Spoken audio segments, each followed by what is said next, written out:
Kawasaki.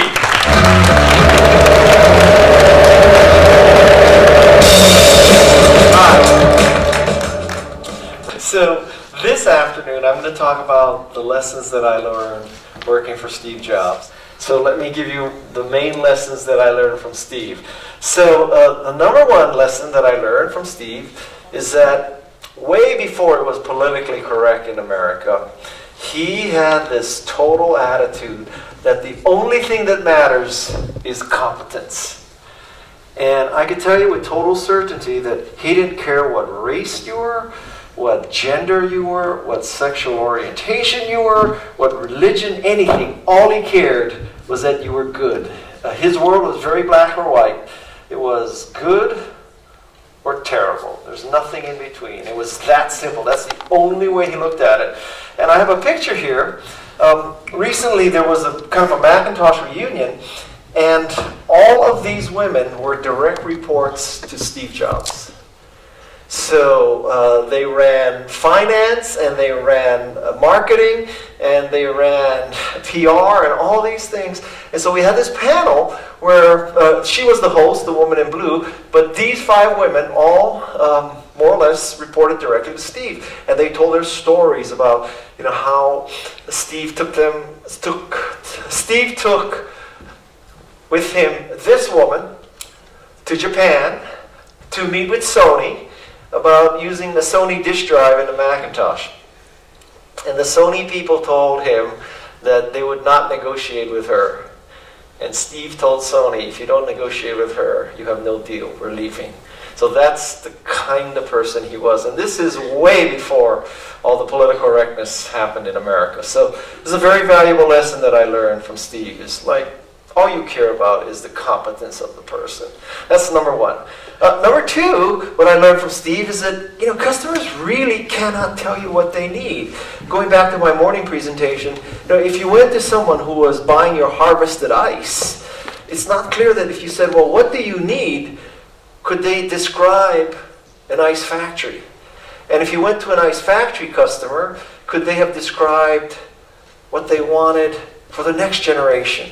They probably would have said, well, maybe faster delivery, cheaper prices, some way of improving the ice factory business. I don't think anybody would accept or would ask for a refrigerator. And so with Apple, when we asked our customers back in the mid-'80s, what do you want? What did they tell us? Bigger, faster, cheaper Apple II. Nobody said create a Macintosh with an incompatible operating system with no software that had a mouse that was completely different form factor. We created something that no one was asking for. And I learned this from Steve Jobs, that when you're jumping to the next curve, when you're creating the next curve, it's very hard to ask your current customers what they want. If you're Kodak, can you imagine someone who's buying lots of film and you're saying, well, what do you want from Kodak? And they would say, well, I don't know, better color film, cheaper color film, more exposures on a roll. None of them would say, oh no, throw all that chemical technology out, we want a digital camera. Wouldn't have happened. The third thing that I learned from Steve is that if you want great accomplishments, you have to aim high. You have to expect people to rise to the occasion. You can't coddle them, you can't baby them, you can't say, well, let's just ship a personal computer. Let's just ship another personal computer and see how we do. For Steve, and this is one of my favorite pictures of Steve, I don't know if that gesture means the same thing in your culture as it does in mine, but let's just say it's not a positive thing that he's telling IBM. The way he positioned it to us was, we need to stop totalitarianism. We need to stop Orwellism. We need to stop a world where information is controlled. We need to stop a world where IBM controls everything. So IBM, although it is now a friend of Apple, back then it was positioned as the enemy, a magnificent enemy that was trying to change society. So our epic battle was not to merely ship a personal computer. It was to prevent worldwide domination by someone who was trying to control information. He made us aim high. Next thing I learned from Steve is that less is more. Less is more in design, less is more in employee headcount, less is more in everything. But the most obvious example I could find of Steve Jobs' preference for less is more is this. This is a Steve Jobs slide. Let me deconstruct this for you.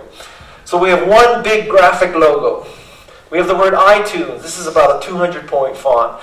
This is the best Windows app ever written. Now it's a 90-point font. So we have 1, 2, 3, 4, 5, 6, 7. We have 7 words on this slide. One graphic and 7 words. This is a typical Steve Jobs slide, because he wants you to read that very quickly and then focus on what he says. By contrast, look at this slide.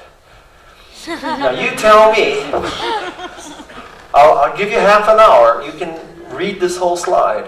What are you supposed to look at? What are you supposed to comprehend from this? Now, clearly, Bill Gates was also successful. So I can't tell you that if you have slides like this, it means you'll fail. But I think it's very hard to debate the fact that this slide is much more effective than this slide. And I learned that less is more. Both companies successful, both billionaires. But I would make the case that Bill Gates had to overcome his slides to succeed. Why make it any harder for yourself? Make slides like this. And it's not just slides. It's the user interface. It's the industrial design. Less is more. Next thing I learned is that changing your mind is a sign of intelligence. Now, many people think that changing your mind is a sign of weakness, a sign of stupidity, a sign that you made a mistake. But not Steve. So this is part of the address that he made when he first introduced the iPhone. Let me read it to you. Our innovative approach using Web 2.0 based standards lets developers create amazing new applications while keeping the iPhone secure and reliable. June 11th, 2007. Let me translate that for you. What he's saying is that the iPhone is a closed system. You cannot write standalone apps for iPhone. You have to use a Safari plugin. That's what that says. A year later, Apple executives to showcase Mac OS X Leopard and OS X iPhone development platforms at WWDC 2008 keynote. Let me translate this for you. This is saying now you can write standalone iPhone apps. This is a 180-degree reversal. Number 6. Number 6 is that Steve Jobs truly appreciated engineers. He did not see engineers as cogs in a wheel. He saw engineers as artists. This is hardware engineer Burl Smith. He designed much of the hardware of Macintosh. And he, Steve, had a great attitude towards engineers. If anything, he held engineers as heroes. On the pecking order of Steve Jobs, an engineer was much higher than a marketeer. Engineers as artists. Next thing I learned is that some things need to be believed to be seen. This is the story of Apple. Because, oh my, in 1996, 1997, that period where Apple was in turmoil, Steve Jobs is fired, can he come back? Do they buy next? What do they do? Who would have believed that Apple would eventually become this company, the first $700 billion company? Not I. Because I left Apple twice in my career. I left Apple in 1987 and 1997.